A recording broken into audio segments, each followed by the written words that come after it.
All right, I'm gonna flip my thing off over here real quick, but All right. all right, I'm here. All right, perfect. Cool. All right, guys. Welcome. We'll probably give a little bit of time for people to actually come into the stream. We are here with Andrew, Mr. Andrew Kyber, who is a very long time client of ours. By long time, I mean we're on the third book and we've been working together for like, how long has it been actually? 2.5 years, I think. I was like Really? one of the first Yeah, yeah, clients in the yeah, door. yeah, like on and off Yeah. for quite some time. So for those of you that don't know Andrew, CC, hi as well. Got some people saying hi in the chat. Oh, hello. Andrew, just briefly, do you want to let us know who's the man behind the books? Where are you based and what kind of work do you do when you're not writing? Yeah, I am based in the suburbs of Philadelphia. Like I know there's, I think there's a couple other people because I know we're talking about meeting up later this month to get dinner. Um, Yeah. and during the day, my day job is in computer programming world.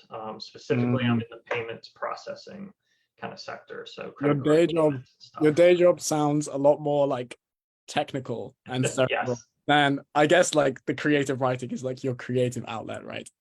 absolutely.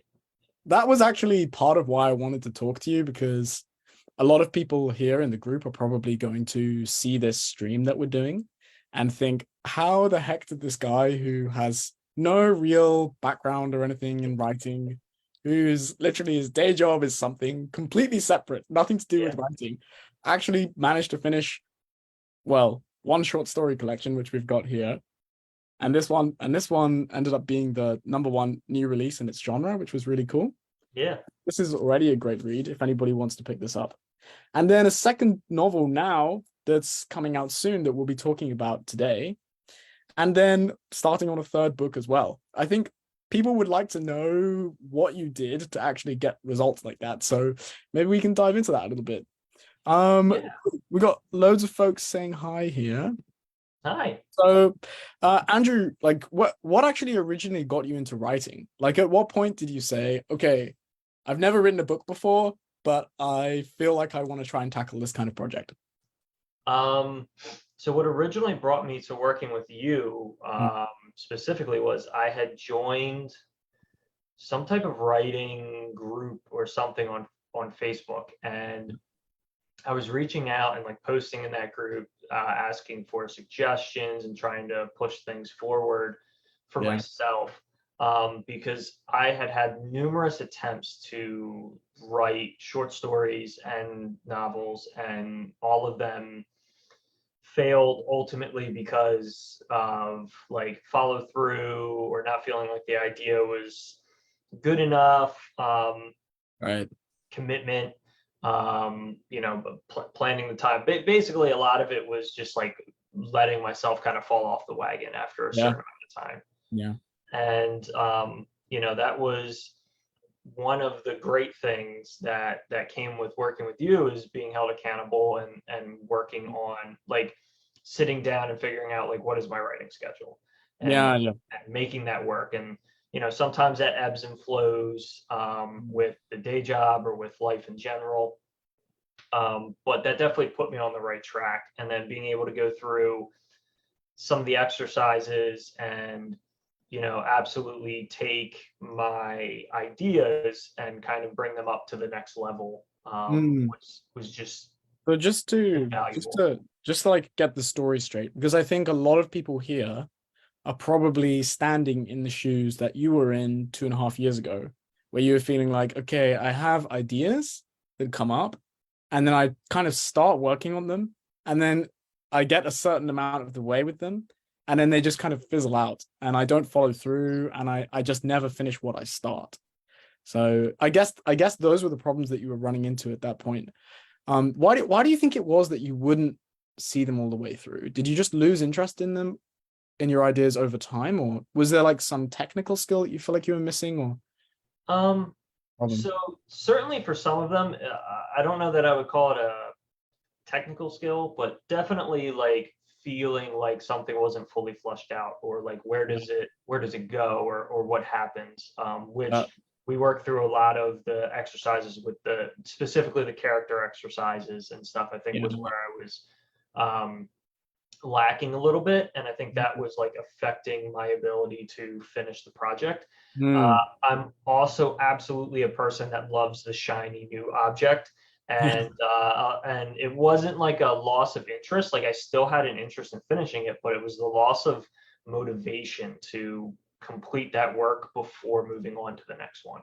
Yeah, yeah. And also, guys, you can leave us a comment as well if anybody can relate to this, that like a bit of a chasing butterflies type thing, Yes. where you're like, hey, this idea is cool, but wait, here's another idea. And then I'm going to switch to that project and switch to that project, but nothing ends up getting done. For those of you that are thinking, so how did Andrew go from the chasing butterflies person who just mainly had ideas but nothing tangible to actually having tangible books that were finished? I think we did a couple of things that made a big difference there. I think, like you said before, the accountability is a really big factor. So I think sometimes when you're having trouble following through on something, if you have someone else expecting you to finish it, that makes a really big difference. When it's like, well, it doesn't really matter if I finish it or not because no one even knows I'm writing it except for me. It's a little bit different when someone is saying like, Andrew, it's only been 8 weeks. You can't drop the project. I mean, like we're Yeah. already into it, so I want to see it done now, right? So I think the accountability, and then also, do you want to talk a little bit about what were the processes that we went through together that you found most helpful in actually like fleshing things out a bit more, the idea out? Yeah, in terms of fleshing the idea out, I found, at least for me, that the character worksheets and the character stuff was like really high up on my list of things that I really felt like helped me develop the characters and their mannerisms, help them come to life a little bit more in my head Yeah. than just like they're there. Like going through some of those, that exercise really helped. Um, I would also say that although it is the hardest exercise, I think the moral Mm, message is like a huge exercise that like makes me feel like my book is saying something. Um, yeah. And and like that, I feel like is a really helpful motivator for yeah. me. Like For I, anyone, yeah, yeah, for anyone that's like not too sure what Andrew is talking about, if you want me to send you links to some other live streams that I did about characters and morals, I would just send me a DM and I can drop you the link to those. I'd highly recommend looking into it. So what Andrew is talking about is having a process in place to make sure that your characters don't feel like just two-dimensional plot devices, but they actually feel like people. So this is a big jump in quality. And then the other thing he's talking about is something that in story advice in general does not get talked about enough, I think, which is actually sitting down to think about what is this story supposed to mean? Like, what do I want to leave people thinking about once the book is done? And that meaning actually forms the spine of the whole story. And if you're in a place where you're stuck with the plot, how should it end? How should things happen through the middle? If you actually know what the story is supposed to say, it becomes much easier to figure out the events. Actually, Victoria, if you're here, another client of ours, Victoria, we were just talking about this on the group call like yesterday, that you had like a plot event that you were trying to figure out. And when we realized the reason why we were stuck on it is because we didn't know what it was supposed to mean. Right. And so if you're in a place where you're feeling like, I have an idea, but I don't feel like it's really coming together in a way that feels like a quality book, like the kind of thing I actually find on bookshelves in the shop. Think about what you want the story to mean, and also think about how you can make the characters feel more human. And by the sounds of it, Andrew, those are the things that like really helped you move the needle, I guess. yeah. And Yeah. and to jump into the character just specifically, what I found was that like my one or two like really hard main characters were like flushed out and had, all that stuff. And then there'd be like all these other characters who are throughout the whole story and they're like very two-dimensional. Dimensional, yeah. Um, Yeah. and enhancing them to be three-dimensional makes the whole story that much better. Exactly. And some of the things that we did then for those side characters to make sure that they don't feel like robots, giving them a flaw, that's something that always makes somebody feel 10 times more deep already. Because real people are quite complex and they usually have at least something, some kind of internal struggle that's going on inside them. So whether it's like guilt or greed or anger or just something that you can give that person for them to struggle with, even if they're a side character, that goes such a long way to making them feel more realistic. And then the other thing is giving them their own desires and goals, right? Because I think in this book that's coming up, and we should talk a bit about the book actually in just a second. We got so into it, we forgot about that. In the book that's coming up, Andrew, do you want to say briefly what the book is about? And I'm going to link it back to the character thing. Yeah.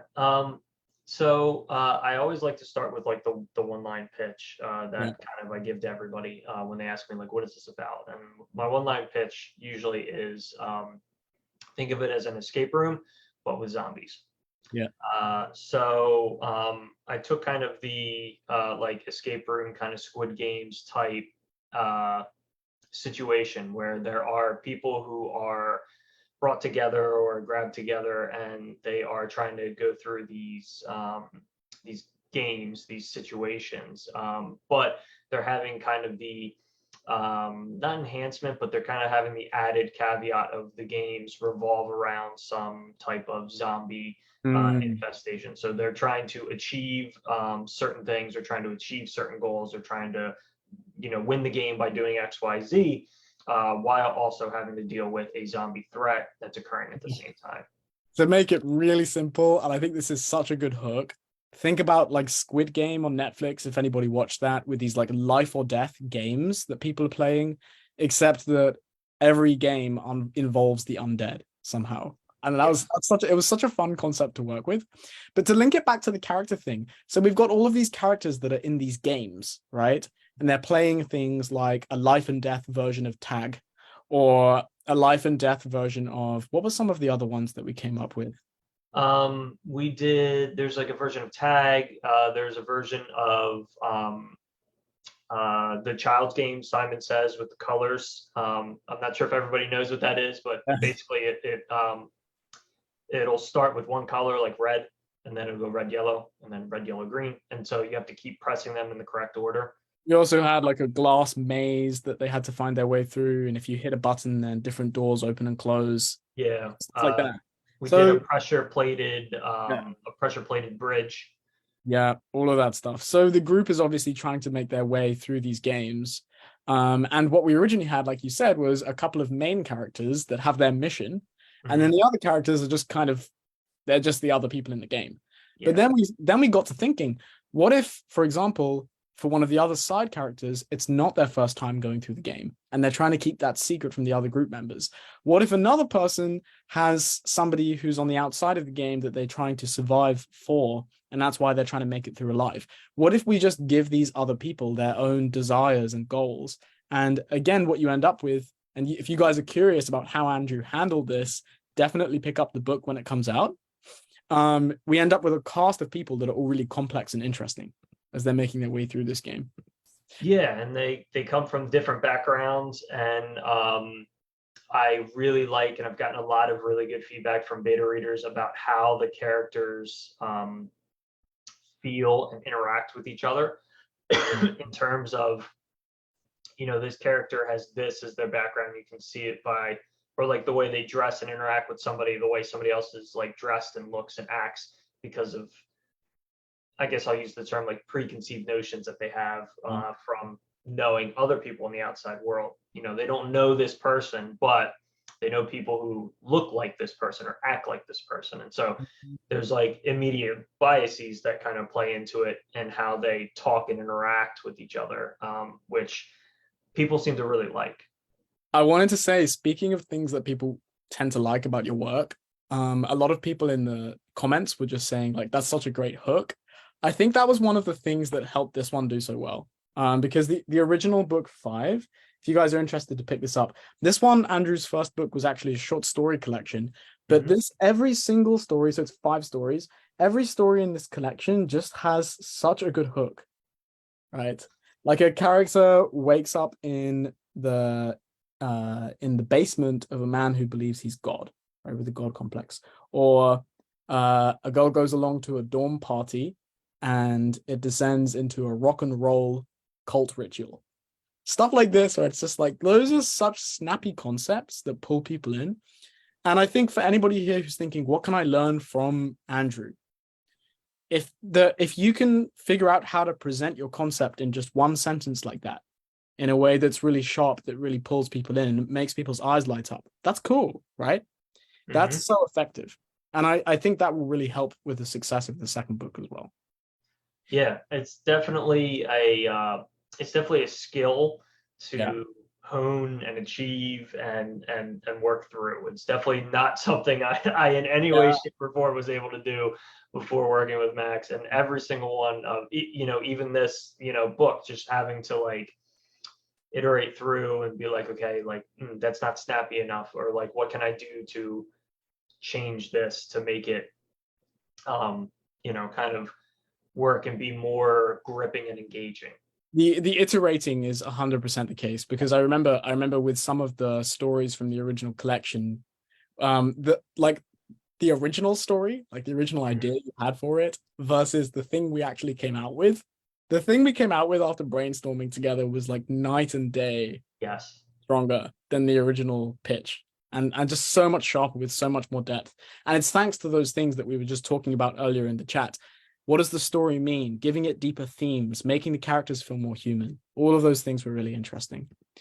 Is there anything that you feel like you learned in writing a novel that was different from the short story collection? Yeah. A tricky question. It's interesting because I have a lot of people writing and non-writing Mhm. in my life that have asked, have kind of been like, oh, cool, like you're doing a novel. And I always say to them, it feels like while all of the pieces are the same, it almost felt like a completely different exercise Yeah. to write a novel length versus a short story. Um, there is a lot of more character work and a lot more of scenes and stretching some things out.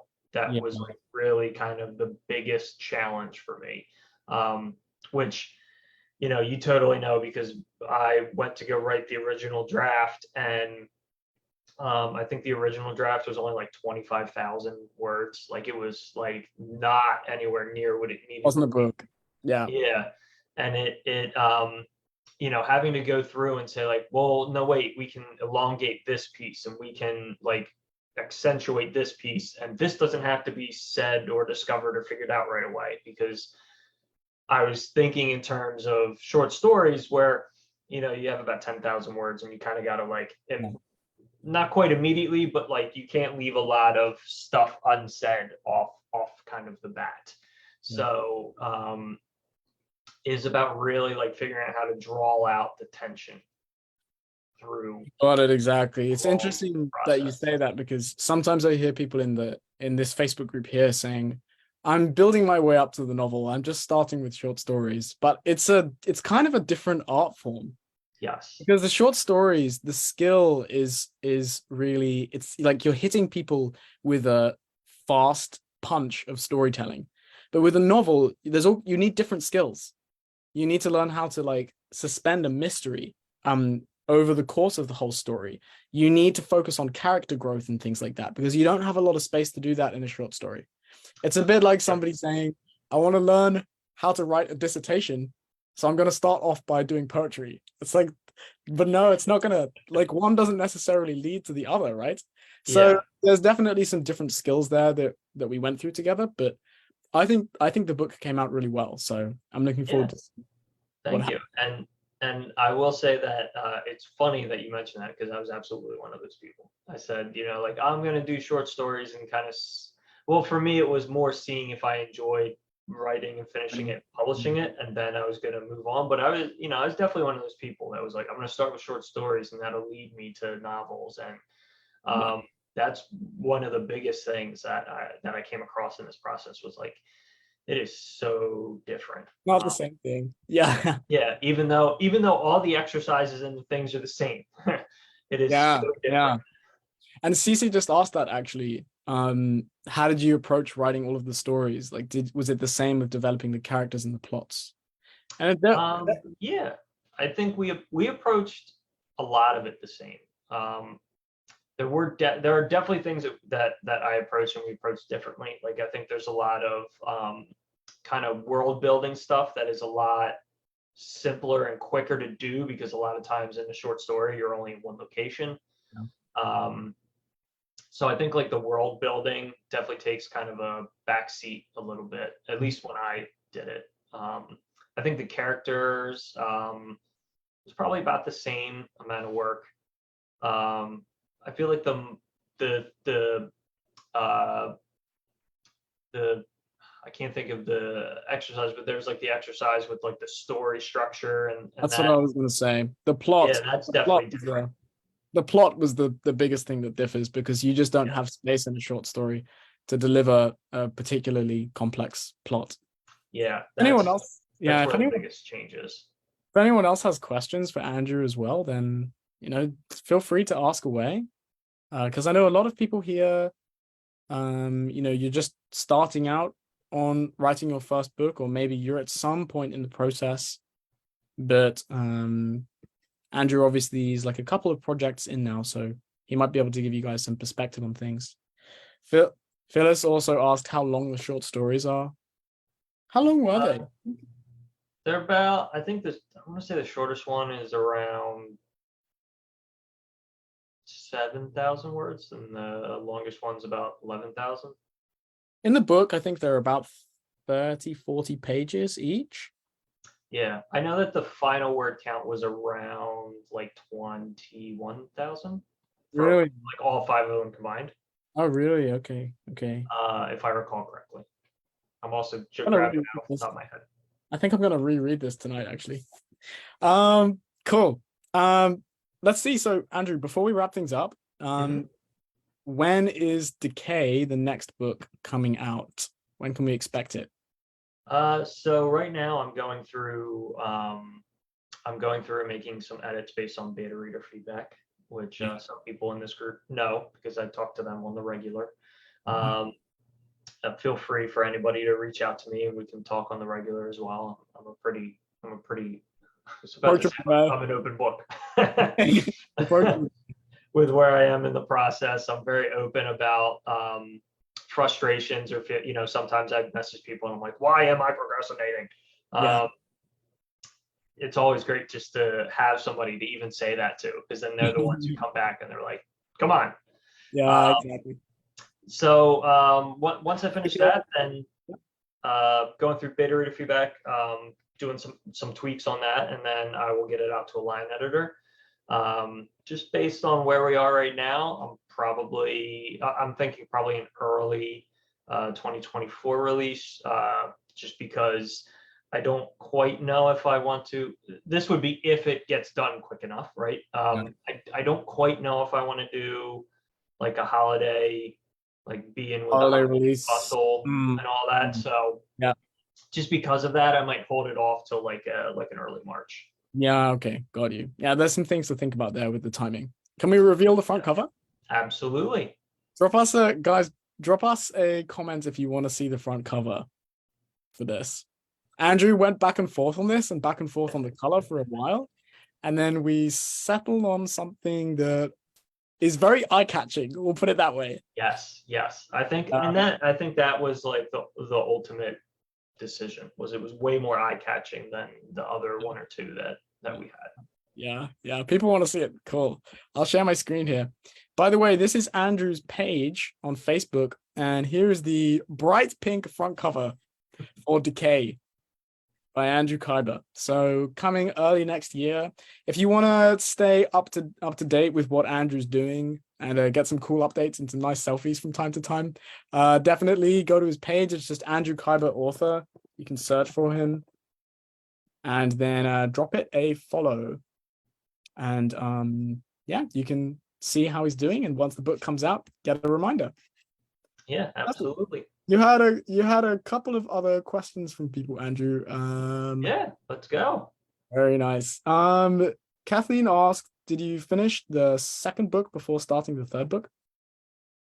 Oh, good question. So yes, I finished writing the second book and got it into the hands of now this is Decay we're talking about, second book, and got it into the hands of beta readers. And then while I was waiting for the beta readers to come back with feedback, I started I started looking at my ideas list, because anytime I pop up with an idea that I really like, I just jot it down in a Word doc so I can always come back to it. And so then I came back and started kind of filtering those ideas to say, oh, what do I like? What do I not like? What am I thinking? Like, what do I want to try to pursue? And then while I was waiting for that beta reader feedback, I started working on the next novel. Of course, then when I got the feedback back and it was time to edit, I shelved the current writing and make sure I finish this one. For anyone who's curious about our process, usually around the stage where we start to give to beta readers is around the stage where we encourage people to start the next book. Because while you're waiting on beta readers, you're going to have a month sometimes, or even more, before they all get back to you. And obviously, you don't want to spend that time just twiddling your thumbs. So it's a good time to start doing some of the early concept work for the next book is around that beta reader step. That being said, bear in mind, this is not Andrew being a butterfly chaser. He had already worked with us to develop this novel over a number of months before he gave it to test readers. So this was not him like doing a bit of the book, then getting some test readers, then fiddling with it a bit more, and then procrastinating on book 2 and then coming back to it. This is like a process that we have laid out. Develop the story with our help, test it on an audience, and then while we're waiting for the audience to get back to us, start the next book. And that's kind of our approach. Yeah, and you hit the nail on the head. It'll take 3-4 weeks to kind of hear back from people, and you just not twiddling your thumbs and sitting on your hands while that's happening. You start exercising. You start looking at what the next thing is. Exactly. Gloria asked, how much time did you spend editing? How much time I spent editing? That's a good question. It was probably a good 3 months of editing. Now that's also because there was a lot of like flushing out that I had to do. As I said, I finished the first draft and it was pretty like bare bones. Yeah, it was like 22,000 words, and then I go back, I edit. I got the next draft up to 40 some thousand. I went through another edit where I added some things that were really missing and whatnot. I got it up to 50 in the 50s. So, but I also knew that was going to happen. I tend to be a lighter writer my first go through because I try not to hit backspace and I try not to overthink. I just let it flow. So I knew that was going to happen. I'm a light writer on the first go around. I'm someone who, when I go into edit mode, the first 2 rounds of edits, I'm usually adding more than I'm deleting. That makes sense. But yeah, probably good like 4 months for editing before I gave it to beta readers. And then the last question CC asked, did you give yourself a deadline for the project? So I didn't at first, and I think that's why it kind of one of the reasons why it lugged on for so long. Although I will also say that there are other life events and things that took away that changed things. For example, I got married in the process of writing this one. Congratulations. So, thank you. So there was like 2 weeks of like, you're not writing. Exactly. So that happens. I did start setting deadlines for myself as I got a little bit further into the process, and kind of found that was a lot more helpful for me. And some of it was trying to find realistic deadlines, because I think that's a thing that we all struggle with, because you don't want to like crazy pie in the sky deadline that like you're never going to be able to hit, but also you don't want to be too lax. And sometimes it's you have to miss a couple of goals so you can find where the happy path is. Exactly. Cool. Guys, thank you so much for your questions. We're pretty much out of time, so if anybody wants to give Andrew a follow and see what he's up to, then his page, just once again, is Andrew Kaiber Author. And you can find that on Facebook. The book should be coming in the next few months, I guess. So you can actually keep an eye on his page for when the release is coming. Andrew, just before we wrap up, what would you say to anybody who's kind of in a position where you were at the beginning, like has never finished something all the way, but is thinking about maybe having some help or some coaching? Yeah, I would absolutely say that get the help, get the coaching, pull the trigger, do it. I'm honestly 99% sure that I would not have a published work, almost a second published work, and working on a third one if I hadn't started working with somebody and having somebody keep me accountable, and my writing would definitely not be anywhere near as good as it is if I didn't have a coach and other people that were looking at it and giving me these exercises, because there's some things that I had never thought of, including moral message, Yeah. which Awesome.